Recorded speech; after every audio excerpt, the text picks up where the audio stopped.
Welcome to Insights into Success, where with your host Paul Dodds, we hope to educate, inspire and motivate you to achieve your own personal success.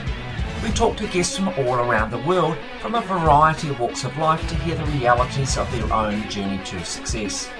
What challenges have they faced? How have they coped with failure?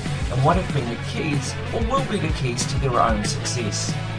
In our Read to Succeed interviews, we talk books that have inspired our guests, and for some, they share their secrets to marketing success. Join us as we give you insights into success. All right, well, welcome back to Insights into Success, where we're doing a special segment called Read to Succeed. Damion Lupo has agreed to come back and share with us books that he's read over the years that have inspired him, and to tell us a little bit about those books. And I also want to find out a little bit about your reading style. But Damion, if you wouldn't mind kicking off by just telling us about a couple of inspirational books.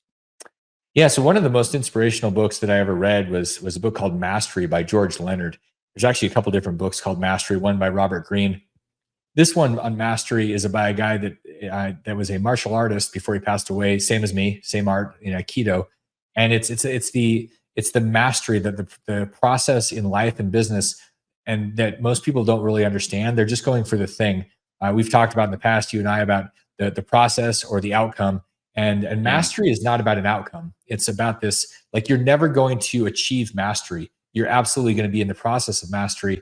And when you fall in love with the process of mastery, life is incredibly fulfilling, instead of, well, one day, and people do this all the time with, one day I'll retire and then I'll be happy. And what they're not really doing is falling in love with this mastery with their work and their life. And George just really lays it out. So I've read this book numerous times, and that's a book, no matter who you are, where you're at, what you're doing, this book applies, because you want to be on a process and in a journey of mastery in your relationships, in your health. Like, there's nothing that should be excluded from mastery, but it's a consciousness around that pursuit, and not this, I'm going to be, once I can bench press 400 kilos or whatever the number, like, that's not the point. The point is the process of becoming better and stronger and more living up to your potential. So that's probably my favorite number one book of all time. I love the sound of that book already. I haven't read it. I love the sound of it. And it's so relevant to what we were talking about before too. And I guess for me right now, part of my journey is, one of the messages that comes through to me loud and clear at the moment is, enjoy the journey. Don't put off enjoyment to some goals achieved. Enjoy the journey where you're at right now. So that sounds like an awesome book. So thank you for that. Yeah. And another one that I read a number of years ago was Jordan Peterson's 12 Rules for Life. And what I think is important, and I have some rules that it resonated with me, because after I lost all that money, I wrote my own rules. I wrote my rules, Damien's rules for business and investing. And the reason I did that was to protect me from my glands. Like, my emotions, all of our emotions drive us, make us do crazy, weird things. And when you have rules, and they're principle based and values based, and then you write them down and have them in front of you, I think you can take the stuff like what Jordan wrote about in that book, and it gives you a really good base for understanding who you are and your own rules. So then you can put those in place and then live your life by them. The most important thing about having those rules is it allows you clarity on what to say no to, which in truth, Paul, that's the key to super successful people and super happy people. They say no to almost everything. They don't say yes to everything. We're over here like a bunch of drunk squirrels chasing every shiny nut that's out there, instead of saying, no, thank you, no, thank you. And then you open space for the things that really resonate, that are in alignment with who you are and your purpose. And then you have space to say yes. If you say yes to everything else, you're full. And then it's all these like average things with average people, instead of those people that you really should be around, that you should really serve, and the ideas that really should have a place in your life and are worthy of your time and your focus. Yeah, absolutely. No, it makes a lot of sense. And so for you, how often do you read? Is that a sort of an ongoing thing? Do you have a schedule for reading? How do you do it? So my rhythm now, I shifted at some point in the last 10 years really to audiobooks, because I learn and can consume a lot faster that way. And it's how I get into these things. And so I typically have, at this point, probably at least 10 or 12 different books that are sitting there. And so when I go into my Audible, I look at it and I decide, okay, what's pulling at me to learn more, to study more.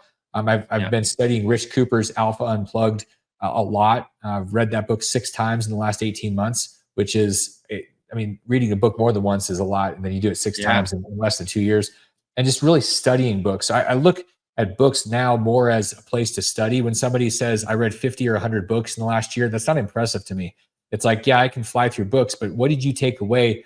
What are you Yeah. implementing? What I'd like to do is get into something and some subject and really go deep into it and then Yeah. execute, implement it. That to me is more impressive. Like, what have you done with all this information? Or are you just a repository and like a giant database? Because quite frankly, all the information's out there. What are you doing? How are you assimilating it? What are you doing with it differently? Yeah. And so for you, like, do you find audio, your recollections okay? Like your retention's okay? I mean, how do you find that? And in what environment do you listen to it? Like, would you be doing something else? Would you be at the gym? Would you be driving the car? I mean, when would you listen to it? So it's funny. I'm always listening, and it's really hard because I like taking notes. So if I'm at the gym, I'll be in the middle of doing something, a set or on the treadmill or something, and I'm going to hurt myself trying to take notes, or I'm driving and try to take an audio note and not crash my car. So I do it. I consume all the time. I don't listen to the radio where I'm just listening to stuff. I'll have moments where I listen to some music, but for the most part, I like learning and immersing myself.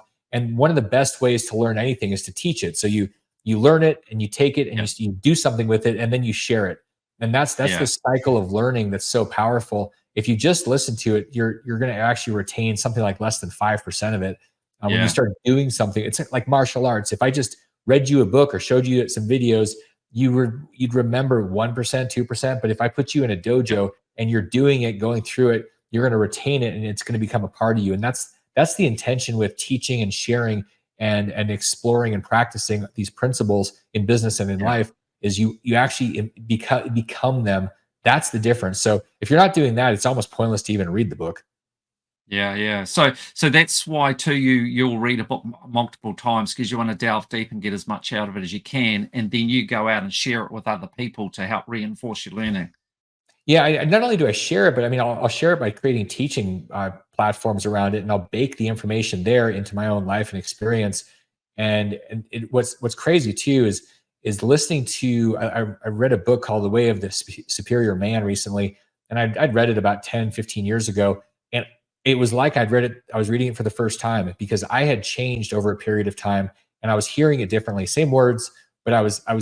It was like brand new information, and that's one of the things about Mm, rereading, whether it's The Richest Man in Babylon or the Five Love Languages, Chapman's book. Like all these things, you consume them and then you study them at different points in your life multiple times, and you'll get different things because you're a different person. yeah, yeah. So true, so true. Yeah, a book, as you say, at a different time in your life can have totally different meaning to you.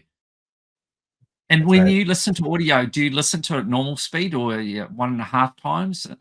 No, what's actually really funny is I was listening to things at 1.5 to 2.5. And when I listen to people live at a live convention or seminar, it's always weird because I listen to them and I think they sound funny, but I realize I'm used to listening to them as a chipmunk. And when I listen to them in real life, that's just how they sound in real life. So I have to kind of check myself. But I Right. typically do it at a pretty high level. And sometimes if it's unabridged, I'll read a book while I'm listening to it. And then so my eyes are engaged and I'll be taking notes on it in the physical book while I'm listening to it. So I'm trying to get a lot of senses involved, and then teaching it. Yeah. There's more of an integration that works with Yeah. those other things. So do you find, well, like if you're at the gym training and you're listening to a book, you're actually still retaining it, you're still taking it in?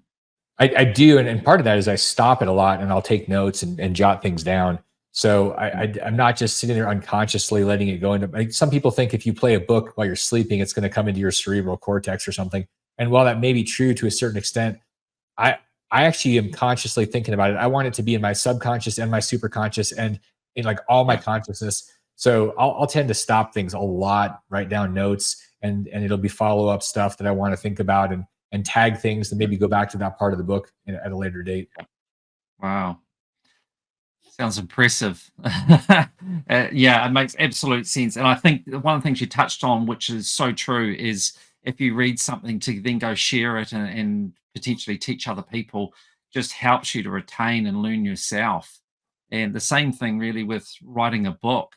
Um, it's not just for other people, it's actually for yourself as well and helps you reinforce your learning as well at the same time. So, Yeah, no, it's interesting.